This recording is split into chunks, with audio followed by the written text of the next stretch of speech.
ስለ ደሞዝ እናወራለን ዛሬ ማለት ነው። የአረብ ሀገር ደሞዝ ውጭ ላይ የሚሰሩ ሴቶች ደሞዛቸው ስንት ነው? ወጪስ እንዴት ነው? ጠለብ ቤት ወይም ኮንትራት ቤት ያሉ ሴቶች ደሞዝ ስንት ነው? ወጪያቸውስ እንዴት ነው የሚለውን እናወራለን። በአጠቃላይ የአረብ ሀገር ደሞዝ ማለት ነው። ለምንድን ነው ዛሬ ይሄ ቪዲዮ ልሰራ የፈለኩት?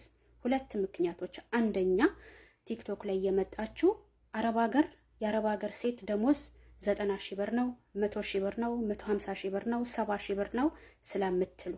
ሁለት ደግሞ ዛሬ አንድ ልጅ ደወለልኝ። እንደው እህቷ እንደው ሚስቴክ ሄደች እንደው 9 ወርዋ ነው አለኝ። እሺ ወንድም ምን ሆና ነው? ምን ደርሶብህ ነው አልኩት። እንደው የደበቀችኝ እንደሆነ ብዬ ነው። ደሞዟ 40 ሺህ ብር ነው የምትልከው። እንደው ከኔ ደብቃ እንደሆነ ብዬ ነው። እና ልክ እኮ ናት አልኩት። አይ ቲክቶክ ላይ እኮ የአረብ ሀገር ደሞዝ ዶክተር የማይበላው ደሞዝ ነው፣ የአረብ ሀገር ማዳም ቅመም 100 ሺህ ብር ነው አሉ ሰማሁ አለኝ። እና በጣም ገረመኝ የእውነት። ይኸውላችሁ አረብ ሀገር የሁሉም ሰው ደሞዝ አንድ አይደለም። ለምሳሌ ውጭ ላይ የሚሰሩ ሴቶች ደሞዛቸው 1,500 ሊሆን ይችላል፣ 1,700 ሊሆን ይችላል፣ 2,000 ሊሆን ይችላል። ደሞዝ እስከ 2,500ም እስከ 3,000 ሊሆን ይችላል።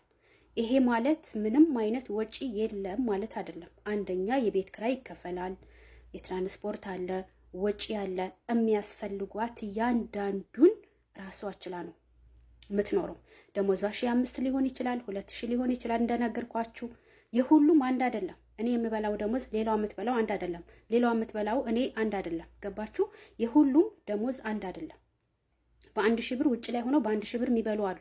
1,500 እስከ 2,000 እስከ 3,000 የሚበላ ሰው አለ።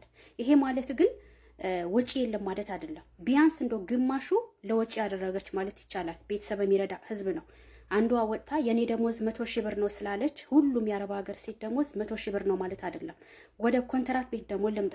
የኮንትራት ቤት እህቶች አብዛኛዎች እንደው በጣም ብዙ የቆዩ ቤቱ ብዙ አመታት የቆዩ ከሆነ ምናልባት እሱ ከሆነ ምግብ የምትሰራ ከሆነ እንደው በዛ ከተባለ እስከ 1,300 ወይም እስከ 1,500 ሊሆን ይችላል።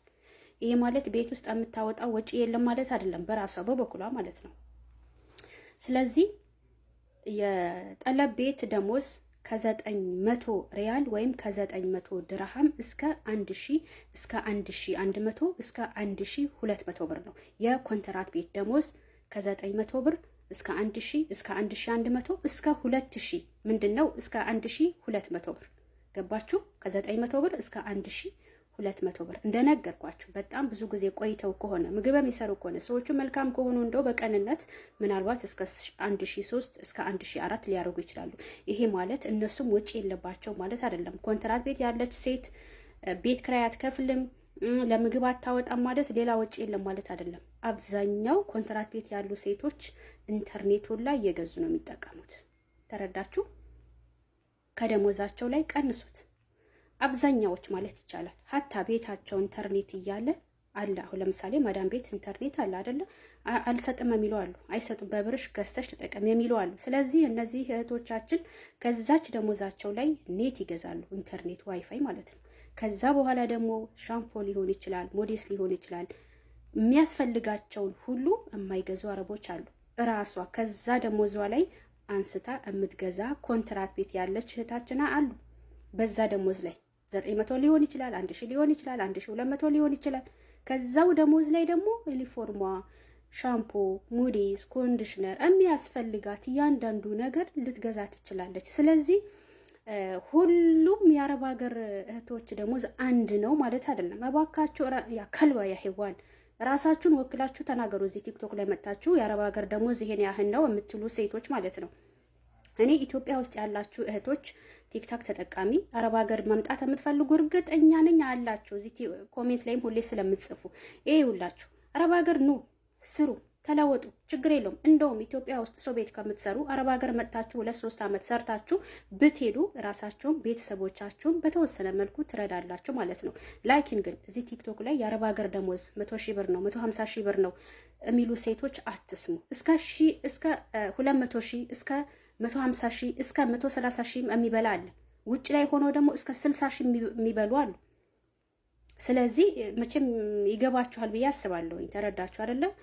ስለዚህ አንዳንዴ የሆነ እዚህ ሚዲያ ላይ መጥታችሁ የምታወሩትን ነገር በጣም ጥንቃቄ አድርጉ። አሁን የቅድም ልጅ ባለቤቱ ነች፣ 9 ወሯ ነው ደግሞ እዛዋ ተነጋግረው እዛ የመጣችው 40 ሺህ ብር ነው ከኔ ደብቃ እንደሆነ ሰው ከሰራ ችግር የለውም። አይዲ ግን አያችሁ እንደዚህ አይነት ነገሮች አሉ። ስለዚህ የባካችሁ የሁሉም ሰው ደሞዝ አንድ አይደለም፣ የሁሉም ደሞዝ አንድ አይደለም።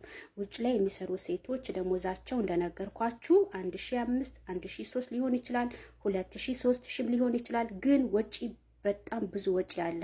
ስራ መፍታት አለ፣ መታመም አለ፣ ቤተሰብ መርዳት አለ። ከዛ ብር ላይ ይሄ ሁሉ ወጪ ይወጣል። ኮንትራት ቤት ያሉት ደግሞ ይዩ ለራሳቸው የሚገዙት ነገር አለ። ስለዚህ እንዴት ነው የአረብ ሀገር ሴት ደሞዝ 100 ሺህ ብር ሊሆን የሚችለው? ለምን የሁሉም ሰው ደሞዝ አንድ አይደል? እናንተ በቃ አረብ ሀገር ብላችሁ ነው የምትጠሩት። እኔ ደሞዜ ይሄን ያህል ነው የምበላው፣ አለቀ። የአረብ ሀገር ሴት የወር ደሞዟ ይሄን ያህል ነው። ዶክተር የማይበላው ይሻል ሀረካት